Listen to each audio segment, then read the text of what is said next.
ಮಾನ್ಯ ಸಿದ್ದರಾಮಯ್ಯ ಸಾಹೇಬರಿಗೆ ನಿಜಕ್ಕೂ ಕೂಡ ಹ್ಯಾಟ್ಸ್ ಆಫ್ ಅಂತ ಹೇಳಬೇಕು. ಯಾಕೆಂತಂದರೆ 2.25 ವರ್ಷದಿಂದ ಏನೇನೂ ಕೆಲಸ ಮಾಡ್ದಲೆ ಸಾಧನಾ ಸಮಾವೇಶ ಮಾಡುವಂಥ ಒಂದು ಬಂಡ ಧೈರ್ಯ ತೋರ್ತಾ ಇದ್ದಾರಲ್ಲ, ಇವರ ಈ ಬಂಡ ಧೈರ್ಯನ ಮೆಚ್ಚಲೇಬೇಕು.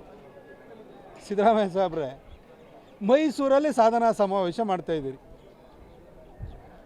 ಈ ಹಿಂದೆ 2013ರಿಂದ 18ರವರೆಗೂ ಮುಖ್ಯಮಂತ್ರಿ ಆಗಿದ್ದೀರಿ. ಈಗ 2023ರಿಂದ ಇದುವರೆಗೂ ಈಗ ಮುಖ್ಯಮಂತ್ರಿ ಆಗಿ ಇದ್ದೀರಿ. 2.25 ವರ್ಷ ಆಯಿತು ಸರ್. ಮೈಸೂರಲ್ಲಿ ನೀವು ಸಾಧನಾ ಸಮಾವೇಶ ಮಾಡಲಿಕ್ಕೆ ಮೈಸೂರಿಗೆ ಏನು ಕೊಟ್ಟಿದ್ದೀರಿ ಹೇಳಿ ಸರ್? ಮೊದಲನೇ ಟರ್ಮಲ್ಲಿ ನೀವು ಡಿ ಸಿ ಆಫೀಸ್ ಒಂದು 34 ಕೋಟಿ ಡಿ ಸಿ ಆಫೀಸ್ ಕಟ್ಟಿಸಿದ್ರೆ ಅದಕ್ಕೂ 15 ಎಕರೆ ಜಾಗ ಕೊಡಿಸಿದ್ದು ನಾನೇ.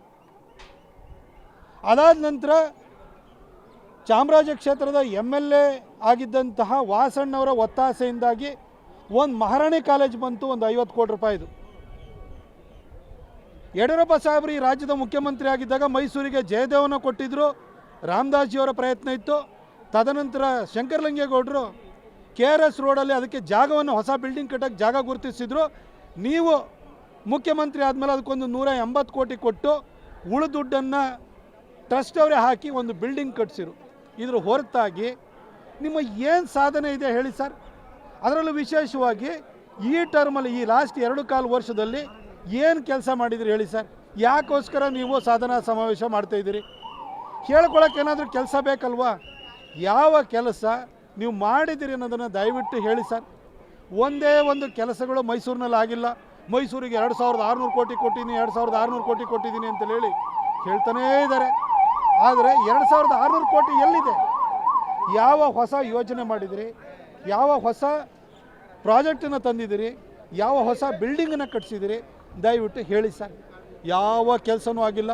ಹಳೆ ಯೋಜನೆಗಳಿಗೆ ಒಂದಷ್ಟು ಅನುದಾನವನ್ನು ಕೊಟ್ಟಿರುವಂಥದ್ದು ಬಿಟ್ಟರೆ ಯಾವುದೇ ಹೊಸ ಯೋಜನೆಗಳನ್ನು ನೀವು ಮೈಸೂರಿಗೆ ಕೊಟ್ಟಿಲ್ಲ. ಮತ್ತು ಏನಂತ ಜನಕ್ಕೆ ಹೇಳ್ತೀರಿ ಸರ್? ಮೈಸೂರಿಗೆ ಮದುವೆಗೆ ಬಂದೆ, ಮುಂಜಿಗೆ ಬಂದೆ, ಬೀಗರೂಟಕ್ಕೆ ಬಂದೆ, ನಿಮ್ಮ ಕಾರ್ಯಕರ್ತರ ಇದಕ್ಕೆ ಬಂದೆ, ಇಷ್ಟು ಬಿಟ್ಟರೆ ಟ್ರಾನ್ಸ್ಫರ್ ಮಾಡಿಸಿದೆ. ಅದು ಬಿಟ್ಟರೆ ನಿಮಗೆ ಹೇಳಿಕೊಳ್ಳೋದಕ್ಕೆ ಯಾವ ಸಾಧನೆ ಇದೆ ಹೇಳಿ ಸರ್? 7.25 ವರ್ಷ ಸರ್ ನೀವು ಟೋಟಲ್ಲು ಈ ರಾಜ್ಯದ ಮುಖ್ಯಮಂತ್ರಿ ಆಗಿರೋದು. ಯಡಿಯೂರಪ್ಪ ಸಾಹೇಬರು 2008ರಲ್ಲಿ ಮುಖ್ಯಮಂತ್ರಿಯಾಗಿ 2.25 ವರ್ಷ ಇದ್ದಿದ್ದು ಇಡೀ ಶಿವಮೊಗ್ಗದ ಚಿತ್ರಣವನ್ನು ಬದಲಾಯಿಸಿದರು. ನಮ್ಮ ಮಹಾರಾಜರು ಕಟ್ಟಿದಂಥ ಊರನ್ನು ನೀವು 7.25 ವರ್ಷ ಮುಖ್ಯಮಂತ್ರಿ ಆದ್ರೂ ಕೂಡ ಅದಕ್ಕೊಂದು ಏನು ಸರಿಯಾದ ದುಃಖನ ತೋರಿಸ್ಲಿಲ್ಲ. ನೀವು ಏನು ಕೆಲಸವನ್ನು ಮಾಡಿದ್ರಿ ಹೇಳಿ? ಫಿಲ್ಮ್ ಸಿಟಿ ಮಾಡ್ತೀವಿ ಇಮ್ಮೋವನಲ್ಲಿ ಅಂತೇಳಿ ಫಸ್ಟ್ ಟರ್ಮಲ್ಲೇ ಹೇಳಿದ್ರಿ. ಇಲ್ಲಿವರೆಗೂ ಮಾಡಿದ್ರ ಸರ್? ಇಲ್ಲೊಂದು ಟೂರಿಸಮ್ ಸರ್ಕ್ಯೂಟ್ ಮಾಡ್ತೀವಿ ಅಂತೇಳಿ ಹೇಳಿದ್ರಿ, ಮಾಡಿದ್ರ ಸರ್?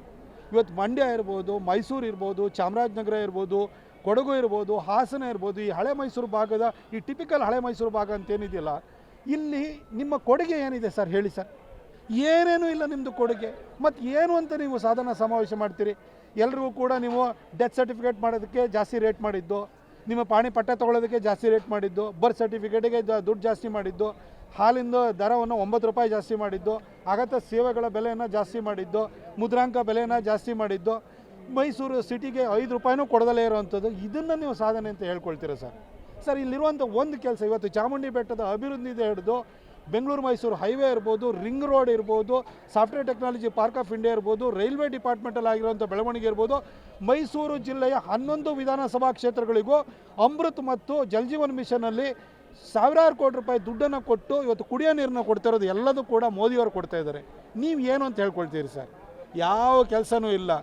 ಇವ್ರ ಬಗ್ಗೆ ಉಡಾಫೆ ಮಾತಾಡೋದು, DK ಶಿವಕುಮಾರ್ ಅವ್ರನ್ನ ಹದ್ದು ಬಸ್ತಲ್ಲಿ ಇಡಬೇಕು, ಅದಕ್ಕೋಸ್ಕರ ಆ ಕಡೆ ಬೇರೆಯವ್ರನ್ನೆಲ್ಲ ರಾಜಣ್ಣ ಅವರನ್ನು, ಜಾರಕಿಹೊಳಿ ಅವ್ರನ್ನ ಎತ್ಕಟ್ಟೋದು, ಹೇಳಿಕೆ ಕೊಡಿಸೋದು. ಇದು ಬಿಟ್ಟರೆ ನಿಮ್ಮ ಸಾಧನೆ ಏನಿದೆ ಸರ್ ಹೇಳಿ? ಯಾವ ಸಾಧನೆಯೂ ಇಲ್ಲ. ಮೈಸೂರಿನಲ್ಲಿ ಪ್ರತಿ ಕೆಲಸನೂ ಕೂಡ ನಮ್ಮ BJP ಸರ್ಕಾರ ಇರುವಂಥ ನಾವು ಮಾಡಿದ್ದು. ಇಲ್ಲಿಂದ ಕಸ ತೆಗೆಸೋ ಕೆಲಸನೂ ನಾವು ಮಾಡಿದ್ದು, ಕುಡಿಯೋ ನೀರು ಕೊಡೋವಂಥ ಕೆಲಸನೂ ನಾವು ಮಾಡಿರೋವಂಥದ್ದು. ನೀವು ಮಾಡಿದ್ದು ಏನು ಸರ್? ಒಂದು ಮೈಸೂರಿಗೆ ಒಂದು ಸುಸಜ್ಜಿತವಾದ ಬಸ್ ಸ್ಟ್ಯಾಂಡ್ ಕಟ್ಟೋಕ್ಕೂ ಆಗಿಲ್ಲ. ನೀವು 2.25 ವರ್ಷದಲ್ಲಿ ನೀವು ಭೂಮಿ ಪೂಜೆ ಮಾಡಿ ಬಿಲ್ಡಿಂಗ್ ಕಟ್ಟಿರೋಂಥದ್ದು ಒಂದಾದರೂ ಒಂದು ಯೋಜನೆ ಹೇಳಿ ಸರ್? ಯಾವುದಿಲ್ಲ. ಮತ್ತು ಏನಕ್ಕೆ ಅಂತ ನೀವು ಸಾಧನಾ ಸಮಾವೇಶ ಮಾಡ್ತಾಯಿದ್ರು? ಅವರು ಕುರ್ಚಿಯನ್ನು ಉಳಿಸ್ಕೊಳ್ಳೋದು ಹೋರಾಟವನ್ನೇ 2.25 ವರ್ಷದಿಂದ ಮಾಡ್ತಾಯಿದ್ದಾರೆ ಹೊರತು ಏನೂ ಮಾಡ್ತಾಯಿಲ್ಲ. DK ಶಿವಕುಮಾರ್ ಅವ್ರ ವಿರುದ್ಧ ಯಾರ್ಯಾರನ್ನ ಎತ್ಕಟ್ಬೋದು? ತುಮಕೂರಿಂದ ರಾಜಣ್ಣ ಅವ್ರನ್ನ ಎತ್ಕಟ್ಬೋದು, ಆ ಕಡೆ ಬೆಳಗಾವಿ ಚಿಕ್ಕೋಡಿಯಿಂದ ಜಾರಕಿಹೊಳಿ ಅವ್ರನ್ನ ಎತ್ಕಟ್ಬೋದು, ಇನ್ನು ಯಾರನ್ನಲ್ಲಿ ಇದರಲ್ಲಿ ಹೋದರೆ ದಾವಣಗೆರೆಯಲ್ಲಿ ಶಾಮನೂರು ಅವ್ರನ್ನ ಎತ್ಕಟ್ಬೋದು, ಇನ್ನು ಉಳಿದವ್ರನ್ನ ಯಾರ್ಯಾರಿದ್ದಾರೆ ಅವ್ರನ್ನ ಹೇಳಿಕೆ ಕೊಡಿಸೋವಂಥದ್ದು, ಈ ಕಡೆಯಲ್ಲಿ ಮಾದೇವಪ್ಪನವ್ರನ್ನ ಎತ್ಕಟ್ಟೋದು, ಈ ಥರ ಹೇಳಿಕೆಗಳನ್ನು ಬಿಟ್ಟರೆ ಇನ್ನು ಏನು ಮಾಡಿದ್ರಿ ಸರ್ 2.25 ವರ್ಷದಲ್ಲಿ? ನನಗಂತೂ ಏನೂ ಕಾಣಿಸ್ತಾ ಇಲ್ಲ ನಿಮ್ಮ ಮಾಡಿರೋಂಥದ್ದು. ನೀವೊಂದು ರಾಜ್ಯದ ಮುಖ್ಯಮಂತ್ರಿಯಾಗಿ 7.25 ವರ್ಷ ಸತತವಾಗಿ ಆಡಳಿತನ ಕೊಟ್ಟಿದ್ದೀರಿ ನೀವು. ಆದರೆ ಮಾಡಿ ಕೆಲಸ ಮಾತ್ರ ಇಲ್ಲ. ಆದ್ರೂ ಕೂಡ ಸಾಧನಾ ಸಮಾವೇಶ ಮಾಡ್ತೀನಿ ಅಂತ ಬಂದಿದ್ದೀರಲ್ಲ, ನಿಮ್ಮ ಸಾಧನೆ ಏನಾದ್ರು ಇತ್ತು ಅಂದರೆ ಡಿ ಕೆ ಶಿವಕುಮಾರ್ ಅವರಿಗೆ ನ್ಯಾಯಯುತವಾಗಿ ಸಲ್ಲಬೇಕಾದಂಥ ಚೇರನ್ನು ಇನ್ನೂ ನೀವೇ ಇಟ್ಕೊಂಡಿದ್ದೀರಲ್ಲ, ಭದ್ರವಾಗಿ ಇಟ್ಕೊಂಡಿದ್ರಿ, ಮುಂದೆನೂ ಕೊಡಲ್ಲ ಅಂತ ಹೇಳ್ತಿದ್ದೀರಲ್ಲ, ಇದು ಒಂದೇ ಸಾಧನೆ ಸರ್ ನಿಮ್ಮದಿರೋದು. ಮಾನ್ಯ ಮುಖ್ಯಮಂತ್ರಿ ಸಿದ್ದರಾಮಯ್ಯ ಸಾಹೇಬ್ರೆ, ಸಿಗಂದೂರು ಸೇತುವೆನ ಕಟ್ಟಿ ಅದನ್ನು ಉದ್ಘಾಟನೆಗೆ ನಿಮ್ಮನ್ನು ಕರೀಲಿಲ್ಲ ಅಂತ ಹೇಳಿ ದಿನಾ ತಮಟೆ ಹೊಡಿತಾ ಇದ್ದೀರಿ, ಲೆಟ್ರು ಬರೀತಾ ಇದ್ದೀರಿ, ಬೊಬ್ಬೆ ಹೊಡಿತಾ ಇದ್ದೀರಲ್ಲ ಸರ್. ಶಿಷ್ಟಾಚಾರ ಅಂದರೆ ಏನು ಸರ್? ಸರ್, ನಿಮಗೆ ಅಲ್ಲಿನ MP ಆಗಿರುವಂಥ ರಾಘವೇಂದ್ರ ಅವರು ಬಂದು ನಿಮಗೆ ಇನ್ವಿಟೇಷನ್ ಕೊಟ್ಟೋಗಿದ್ದಾರೆ, ಕೇಂದ್ರದಿಂದಲೂ ನಿಮಗೆ ಲೆಟ್ರನ್ನ ಬರೆದಿದ್ದಾರೆ. ಅವತ್ತು ನಿಮಗೆ ಏನು ಸರ್ ಅಂಥ ಕೆಲಸ ಇತ್ತು ನಿಮಗೆ?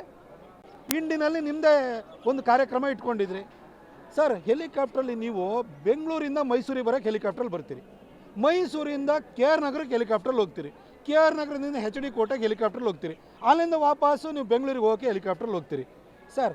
ಇಂಡಿಗೆ ಹೋಗಿ ಆ ಕಾರ್ಯಕ್ರಮ ಮುಗಿಸಿ, ಅಥವಾ ಇಲ್ಲಿ ಸಿಗಂದೂರಿಗೆ ಹೋಗಿ ಕಾರ್ಯಕ್ರಮ ಮುಗಿಸಿ ಇಂಡಿಗೆ ಹೋಗ್ಬೋದಿತ್ತಲ್ಲ ಸರ್. 60 ವರ್ಷಗಳ ಕಾಲ ಶರಾವತಿ ನದಿಗೆ ಲಿಂಗನಮಕ್ಕಿ ಡ್ಯಾಮನ್ನು ಕಟ್ಟಾದ ನಂತರ ಮೇನ್ಲ್ಯಾಂಡಿಂದ ಕಟ್ ಆಫ್ ಆಗಿ ನರಕಯಾತನೆ ಅನುಭವಿಸಿದ್ದಾರೆ ಜನ. ಆ ಜನರ ಮುಖದಲ್ಲಿ ಒಂದು ಖುಷಿನ ಕೊಡಬೇಕು, ಅವ್ರಿಗೊಂದು ಸಂಪರ್ಕ ಸೇತುನ ಕೊಡಬೇಕು ಅಂತ ಯಡಿಯೂರಪ್ಪ ಸಾಹೇಬರು ಸತತ ಪ್ರಯತ್ನವನ್ನು ಮಾಡಿ 400 ಚಿಲ್ಲರೆ ಕೋಟಿ ರೂಪಾಯಿ ಕೇಂದ್ರ ಸರ್ಕಾರದ ಅನುದಾನವನ್ನು ತಂದು ಆ ಸೇತುವೆನ ಕಟ್ಟಿಸಿದ್ರು. ಹಾಗೆ ರಾಘವೇಂದ್ರ ಅವರು ಅದರ ಪರಿಶ್ರಮವನ್ನು ಪಟ್ಟು ಅದರ ಕಂಪ್ಲೀಟ್ ಮಾಡೋಂಗೆ ಮಾಡಿರು. ಆ ಜನರ ಖುಷಿ 60 ವರ್ಷದ ನಂತರ ನರಕಯಾತನೆಗೆ ಮುಕ್ತಿ ಸಿಗ್ತಾ ಇದೆಯಲ್ಲ, ಆ ಜನರ ಮುಖದಲ್ಲಿ ಒಂದು ಖುಷಿ ಕಾಣಬೇಕು ಅಂತ ನಿಮ್ಗೆ ಅನ್ನಿಸ್ತಿಲ್ವ ಸರ್? ಸರ್, ಇಲ್ಲಿ ಮೈಸೂರಿಗೆ ಯಾವುದ್ಯಾವುದೋ ಬೀಗ್ ರೂಟಿಗೆ ಬರ್ತಿರಲ್ಲ ಸರ್ ನೀವು, ಎಲ್ಲೆಲ್ಲಿಗೆ ಹೋಗ್ತೀರಿ? ನಿಮ್ಗೆ ಅಲ್ಲೊಂದು ಸಿಗಂದೂರಿಗೆ ಅಲ್ಲೊಂದು ತಾಯಿ ಆಶೀರ್ವಾದನೂ ಪಡ್ಕೊಳ್ಬೋದು, ಆ ಜಾತ್ರೆನೂ ನೋಡ್ಬೋದಿತ್ತು, ಜನರ ಮುಖದಲ್ಲಿ ಖುಷಿನ ಕಾಣ್ಬೋದಿತ್ತು. ಅದಕ್ಕೂ ನೀವು ಶಿಷ್ಟಾಚಾರ ಅಂತ ಹೇಳ್ತೀರಿ. ಏನು ಸರ್ ಶಿಷ್ಟಾಚಾರ? ಮೈಸೂರು ರಿಂಗ್ ರೋಡನ್ನು ಕೇಂದ್ರ ಸರ್ಕಾರದ ಅನುದಾನದಲ್ಲಿ ನಾವು ಮಾಡಿದ್ದು. ಫಸ್ಟ್ ಟರ್ಮಲ್ಲಿ ನೀವು ಮುಖ್ಯಮಂತ್ರಿ ಆಗಿದ್ರಿ, ನಮ್ಮ ಪಾರ್ಲಿಮೆಂಟ್ ಸೆಷನ್ ನಡೀತಾ ಇರಬೇಕಾದ್ರೆ ಉದ್ಘಾಟನೆ ಇಟ್ಕೊಂಡ್ರಿ. ಆವತ್ತೂ ಕೂಡ ನಾನು ತಕರಾರು ಎತ್ತಿದೆ. ಆಗ ಶ್ರೀನಿವಾಸ್ ಪ್ರಸಾದ್ ಅವರು ಕೇಳ್ಕೊಂಡಿದ್ದಕ್ಕೋಸ್ಕರ ನಾನು ಸುಮ್ಮನಾದೆ. ಅವತ್ತು ಪಾರ್ಲಿಮೆಂಟ್ ಸೆಷನ್ ನಡೀತಾ ಇದೆ ಅಂತ ಗೊತ್ತಿದ್ರೂ ಕೂಡ ನೀವು ಇಲ್ಲಿ ಇದು ಮಾಡಿರಿ, ನೀವು ಉದ್ಘಾಟನೆಯನ್ನು ಇಟ್ಕೊಂಡಿದ್ರಿ. ನೀವು ಯಾವ ಶಿಷ್ಟಾಚಾರನ ಪಾಲಿಸ್ತಾ ಇದ್ರಿ ಸರ್? ಕೇಂದ್ರ ಸರ್ಕಾರ ಇವತ್ತು ಪ್ರತಿ ಪಂಚಾಯತಿಗೂ ಅನುದಾನವನ್ನು ಕೊಡುತ್ತೆ. ಇವತ್ತು ಜಲ್ ಜೀವನ್ ಮಿಷನ್ ದುಡ್ಡು ಕೊಡ್ತಾ ಇರೋದು ಕೇಂದ್ರ ಸರ್ಕಾರ, ಅಮೃತಲ್ಲಿ ದುಡ್ಡು ಕೊಡ್ತಾ ಇರೋದು ಕೇಂದ್ರ ಸರ್ಕಾರ, ಆವಾಸ್ ಯೋಜನೆಯಲ್ಲಿ ನಿಮ್ಮ ಮನೆ ಕಟ್ಸೋಕ್ಕೆ ದುಡ್ಡು ಕೊಡ್ತಾ ಇರೋದು ಕೇಂದ್ರ ಸರ್ಕಾರ. ಯಾವ ಕೇಂದ್ರದ ಸಚಿವರನ್ನ ಕರೆದುಬಿಟ್ಟು ನೀವು ಭೂಮಿ ಪೂಜೆ ಮಾಡ್ತಾಯಿದ್ರಿ? ಎಲ್ಲದಕ್ಕೂ ಕೂಡ ನೀವೇ ಹೋಗಿ ಭೂಮಿ ಪೂಜೆ ಮಾಡ್ತೀರಿ, ಯಾವ ಶಿಷ್ಟಾಚಾರನೂ ಪಾಲಿಸಲ್ಲ. ನೀವು ಈ ಥರ ಶಿಷ್ಟಾಚಾರದ ಬಗ್ಗೆ ಮಾತಾಡ್ತಿರಲ್ಲ ಸರ್. ಆಮೇಲೆ ನಮ್ಮ ಡಿಸ್ಟ್ರಿಕ್ಟ್ ಇನ್ಚಾರ್ಜ್ ಮಿನಿಸ್ಟ್ರು ಇವರು ಭಾಳ DPR ಬಗ್ಗೆ ಮಾತಾಡ್ತಾರೆ. ಮದಪ್ಪನವರೇ, ಶಿಷ್ಟಾಚಾರದ ಬಗ್ಗೆ ಕನಿಷ್ಠ ನಿಮಗೆ ಅದ್ರ ಬಗ್ಗೆ ಮಾತಾಡೋ ಕನಿಷ್ಠ ಸೌಜನ್ಯತೆಯನ್ನು ಇಟ್ಕೊಳ್ಬೇಕಾದ್ರೆ ನಿಮ್ಮ ಹಿನ್ನೆಲೆಯನ್ನು ಸ್ವಲ್ಪ ನೋಡಬೇಕಾಗುತ್ತೆ. ಇದೇ ಚಾಮುಂಡಿ ಬೆಟ್ಟದಲ್ಲಿ ಆಷಾಢ ಶುಕ್ರವಾರ ಪ್ರಾರಂಭವಾದ ದಿನ ಇಲ್ಲಿ ಬಂದ್ರಲ್ಲ, ಅದರ ಆಷಾಢ ಶುಕ್ರವಾರದ ಉದ್ಘಾಟನೆ ಒಂದು ರೀತಿ ಬಂದ್ರಲ್ಲ, ಇಲ್ಲಿ ಪೂಜೆಗೆ ಅಂತ ಬಂದ್ರಲ್ಲ, ಶಿಷ್ಟಾಚಾರ ಏನು ಸರ್? ಮಂಗಳಾರತಿ ಕೊಟ್ಟರೆ ಮಂಗಳಾರತಿ ತೊಗೊಳ್ಬೇಕಾದ್ರು ಶಿಷ್ಟಾಚಾರ ಸರ್. ನಿಮಗೆ ನಂಬಿಕೆ ಇಲ್ಲ ಅಂದರೆ ಚಾಮುಂಡಿ ಬೆಟ್ಟಕ್ಕೆ ಯಾಕೆ ಬರ್ತೀರಿ ನೀವು ಶಿಷ್ಟಾಚಾರದ ಬಗ್ಗೆ ಮಾತಾಡ್ತೀರಾ? ಆ ತನ್ವೀರ್ ಸೇಠ್ ಬಂದ್ರೂ ಕೂಡ ಹಣ ಕುಂಕುಮ ಇಟ್ಕೊಳ್ತಾರೆ, ಮಂಗಳಾರತಿ ತೊಗೊಳ್ತಾರೆ, ತಾಯಿಗೆ ಪುಷ್ಪಾರ್ಚನೆ ಮಾಡ್ತಾರೆ. ನಿಮಗೆ ನಂಬಿಕೆ ಇಲ್ಲ ಅಂತಂದ್ರೆ ಯಾಕೆ ಸರ್ ಬರ್ತೀರಿ? ಇಲ್ಲಿ ಕೋಟ್ಯಾಂತರ ಜನ ಭಕ್ತರು ಬರ್ತಾರೆ, ಅವರಿಗೆ ನಂಬಿಕೆ ಇದೆ. ಆ ನಂಬಿಕೆ ಹೊಡೆಯೋ ರೀತಿಯಲ್ಲಿ ಇಲ್ಲಿ ಬಂದು ನಾನು ಮಂಗಳಾರತಿ ತೊಗೊಳ್ಳಲ್ಲ ಅಂತ ಹೇಳ್ತೀರಿ? ನಿಮಗೆ ಶಿಷ್ಟಾಚಾರ ನೀವು ಹೇಳ್ಕೊಡ್ತೀರಾ? DPR ಬಗ್ಗೆ ಮಾತಾಡ್ತೀರಲ್ವಾ? ಇದೇ ಮೈಸೂರಿಂದ HD ಕೋಟೆ ರೋಡ್ ಇದೆಯಲ್ಲ, ಇದ್ರದ್ದು DPR 2016ರಲ್ಲಿ ಆರ್ಡ್ರ್ ಮಾಡಿದ್ದಾರೆ. ನೀವು ನಿಮ್ಮ ಸಿದ್ದರಾಮಯ್ಯನವ್ರು ಮಾಡಿ, ನೀವೇ ಉದ್ಘಾಟನೆ ಮಾಡಿ. ಶಿಷ್ಟಾಚಾರದ ಬಗ್ಗೆ ಮಾತಾಡ್ತೀರಿ ನೀವು, ಮತ್ತು DPR ಬಗ್ಗೆ ಮಾತಾಡ್ತೀರಿ. ಇವತ್ತು ಮೇಕೆದಾಟಿದ್ರು ಕೂಡ DPR ಆಗಿದೆ, 2018ರಲ್ಲಿ DPR ಆಗಿದೆ. ಮಾಡಿ ಇವಾಗ ನೀವು ಕೆಲಸನ. DPR ಮಾಡಿಬಿಟ್ಟಿದ್ದು ನಾವು, DPR ಮಾಡಿದ್ದು ನೀವಲ್ಲ ಸರ್. DPR ಮಾಡೋಕ್ಕೂ ಒಂದು ಟೆಂಡರ್ ಕರೀತಾರೆ, ಅದೆಲ್ಲ ಅದು ಆಟೋಮೆಟಿಕ್ ಪ್ರೋಸೆಸ್, ಅದು ಬೈ ಡಿಫಾಲ್ಟ್ ಆಗುವಂಥದ್ದು. ಅದನ್ನ ಇಟ್ಕೊಂಬಿಟ್ಟು ನಾವು ಮಾಡೋದು ಅಂತಿದ್ರಿ. ಇಲ್ಲೇ ಹಳೆ ಉಂಡುವಾಡಿ ಯೋಜನೆಗೆ DPR ಸಿದ್ದರಾಮಯ್ಯನವ್ರ ಕಾಲದಲ್ಲಿ ಆಗಿತ್ತು, ದುಡ್ಡು ಕೊಟ್ಟರೆ ನೀವು. ಕುಮಾರಣ್ಣ ಬಂದು GT ದೇವೇಗೌಡರ ಪ್ರಯತ್ನದಿಂದಾಗಿ ಇವತ್ತು ಹಳೆ ಉಂಡುವಾಡಿ ಯೋಜನೆ ಇವತ್ತು ಕಾರ್ಯಗತ ಆಗ್ತಾಯಿದೆ. DPR ಇಟ್ಕೊಂಬಿಟ್ಟು DPR ನಾ ಮಾಡಿದ್ದು ಯಾರು ಗೊತ್ತಿಲ್ಲದವ್ರಿಗೆ ಹೇಳಿ ಸರ್? ಯಾರು ಬುದ್ಧಿಗೇಡಿಗಳು ಯಾರೂ ಇಲ್ಲ ಇಲ್ಲಿ. DPRನ್ನು ನ್ಯಾಷನಲ್ ಹೈವೇ ಇರ್ಬೋದು, ಇರಿಗೇಷನ್ ಡಿಪಾರ್ಟ್ಮೆಂಟರು ಅವ್ರು ಬೈ ಡಿಫಾಲ್ಟ್ ಮಾಡ್ತಾರೆ. ಮೇಕೆದಾಟದು ಮಾಡಿದಿರಲ್ಲ, ಇವಾಗ ಕಾರ್ಯಗತ ಮಾಡಿ ನೋಡೋಣ. ಕೋಟೆ ರೋಡನ್ನು ಮಾಡಿ ನೋಡೋಣ. ಅದು ಯಾವುದು ಮಾಡಲ್ಲ. DPR ಅಂತೆ DPR ನಾವು ಮಾಡಿದ್ದು ನಿಮ್ಮ ಕೈಗೆ ಸಿಗಲ್ಲ. ಸಿದ್ದರಾಮಯ್ಯನವರು ಮೈಸೂರಿಗೆ ಯಾವಾಗ ಬರ್ತಾರೆ ಅವ್ರ ಜೊತೆ ಬರ್ತೀರಿ, ಅವ್ರು ಬಂದ ಕೂಡಲೇ ಅವರಿಂದನೇ ಹೋಗ್ತೀರಿ. ಇವತ್ತವರೆಗೂ KDP ಮೀಟಿಂಗ್ ಮಾಡಿದರೆ ಸರ್, 2.25 ವರ್ಷದಲ್ಲಿ KDP ಮೀಟಿಂಗ್ ಎಷ್ಟು ಮಾಡಿದಿರಿ ನೀವು? ಎಷ್ಟು ನೀವು ಒಂದು ಸ್ಪಾಟ್ ವಿಸಿಟನ್ನು ಮಾಡಿದಿರಿ, ಏನು ಕೆಲಸಗಳು ಮಾಡಿದಿರಿ ಹೇಳಿ ಮೈಸೂರಿಗೆ? ಮೈಸೂರು ರೋಡ್ಗಳೆಲ್ಲ ಕಿತ್ತೋಗಿದ್ದಾವೆ, ಒಂದು ರೋಡಿಗೆ ಒಂದು ಹಿಡಿ ಟಾರ್ ಹಾಕಿದ್ದೀರ ನೀವು.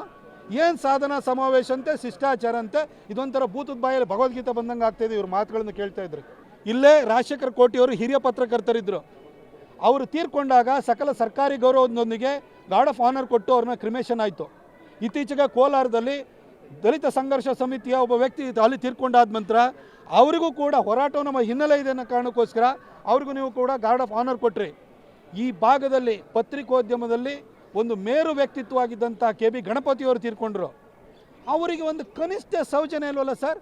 50 ವರ್ಷ ಪತ್ರಿಕೋದ್ಯಮವನ್ನು ಮಾಡಿದ್ದಾರೆ. ಇಂಗ್ಲೀಷ್ ಪತ್ರಿಕೋದ್ಯಮದಲ್ಲಿ ಒಳ್ಳೆಯ ಹೆಸರು ಇಟ್ಕೊಂಡಿದ್ದಂಥವ್ರು. ಸ್ಟಾರ್ ಆಫ್ ಮೈಸೂರು ಈವ್ನಿಂಗರು, ಇಡೀ ಒಂದು ಡಿಸ್ಟ್ರಿಕ್ಟ್ ಲೆವೆಲದು ಈವ್ನಿಂಗರ್, ಇಂಗ್ಲೀಷ್ ಈವ್ನಿಂಗರು ಯಾವತ್ತೂ ಕೂಡ ಇಷ್ಟು ದೊಡ್ಡ ಪ್ರಚಾರವನ್ನು, ಇಷ್ಟು ದೊಡ್ಡ ಸಂಖ್ಯೆನ ಪ್ರಸಾರ ಸಂಖ್ಯೆಯನ್ನು ಯಾವ ಪತ್ರಿಕೆಯನ್ನು ಇಟ್ಕೊಂಡಿಲ್ಲ. ಅಂಥ ಪತ್ರಿಕೆಯನ್ನು ಕಟ್ಟಿದವರು ಇವತ್ತು ಮನೆಯಲ್ಲಿ ಜನ ಬೆಳಗ್ಗೆ ಯಾವುದೇ ಸ್ಟೇಟ್ ಲೆವೆಲ್ ಪತ್ರಿಕೆ ಇದ್ರೂ ಕೂಡ ಜೊತೆಗೆ ಮೈಸೂರು ಮಿತ್ರ ಬೇಕು. ಈ ರೀತಿ ಒಂದು ಪತ್ರಿಕೆಯನ್ನು ಕಟ್ಟಿದಂತಹ 50 ವರ್ಷದ ಹಿನ್ನೆಲೆ ಇರುವಂತಹ ಕೆ ಬಿ ಗಣಪತಿಯವರಿಗೆ ಒಂದು ಸರ್ಕಾರಿ ಗೌರವವನ್ನು ಅವರ ಅಂತ್ಯ ಸಂಸ್ಕಾರ ಸಂದರ್ಭದಲ್ಲಿ ಕೊಡಬೇಕು ಅನ್ನೋ ಸೌಜನ್ಯ ನೀವು ತೋರಿಸಲಿಲ್ಲ. ನೀವು ಶಿಷ್ಟಾಚಾರನ ಮಾತಾಡೋಕ್ಕೆ ಹೋಗಬೇಡಿ ಸರ್. ಇನ್ನು ಈ ಪ್ರಿಯಾಂಕಾ ಖರ್ಗೆ ಆ ವಯಿಂಗ್ ಭಾಳ ಸರಿ ನಾನು ಹೇಳಿದ್ದೀನಿ. ಪ್ರಿಯಾಂಕಾ ಖರ್ಗೆ ಅವರೇ, ನಿಮಗೆ ಏನೇ ಮಾತಾಡಲಿ ಸಿಲೆಬಸ್ ಬಿಟ್ಬಿಟ್ಟು ಔಟ್ ಆಫ್ ಸಿಲೆಬಸ್ಸೇ ಹೋಗ್ತಾ ಇರ್ತೀರಿ. ನೀವು RDPR ನೀವೇ ಮಿನಿಸ್ಟ್ರು, ITBT ನೀವೇ ಮಿನಿಸ್ಟ್ರು. ಸರ್ ನಿಮ್ಮ ಖಾತೆ ಬಗ್ಗೆ ಒಂದು ಪ್ರೆಸ್ ಮೀಟ್ ಕರೀರಿ ಅಂತ ನಾನು ಭಾಳ ಸ್ಪಷ್ಟವಾಗಿ ಹೇಳಿದೆ. ಆದ್ರೂ ಕೂಡ ಅದೊಂದು ವಿಚಾರ ಬಿಟ್ಟು ಏನೇನೋ ಮಾತಾಡ್ತಾರೆ, ಸ್ಮಾರ್ಟ್ ಸಿಟಿ ಇನ್ನೊಂದು ಮಾತಾಡ್ತಿರ್ತಾರೆ. ನಾನು ಇವತ್ತು ವರ್ಧಂತಿ ಇದೆ, ಈ ಪ್ರಿಯಾಂಕಾ ಖರ್ಗೆ ಮತ್ತು ವಿಶ್ವವಿಖ್ಯಾತ ಇನ್ನೊಬ್ಬ ಅರ್ಥಶಾಸ್ತ್ರಜ್ಞ ಮೈನಿಂಗ್ ದೊರೆ ಲಾಡುಗೆ ಮುಂದಿನ ವಾರ ಬಡ್ಡಿ ಸಮೇತವಾಗಿ ನೀವೇನೇ ನನ್ನ ಬಗ್ಗೆ ಪ್ರಶ್ನೆ ಕೇಳಿದ್ರಿ ಅಷ್ಟಕ್ಕೂ ಸಮೇತವಾಗಿ ವೈಯಕ್ತಿಕ ಅಟ್ಯಾಕಿಂದ ಹಿಡಿದು ಪ್ರತಿಯೊಂದಕ್ಕೂ ಉತ್ತರನ ಬಡ್ಡಿ ಸಮೇತ ಚುಕ್ತಾ ಮಾಡ್ತೀನಿ. ಮುಂದಿನ ವಾರ ಚುಕ್ತಾ ಮಾಡ್ತೀನಿ. ಇವತ್ತು ತಾಯಿ ಚಾಮುಂಡಿ ಹಬ್ಬ ಇದೆ.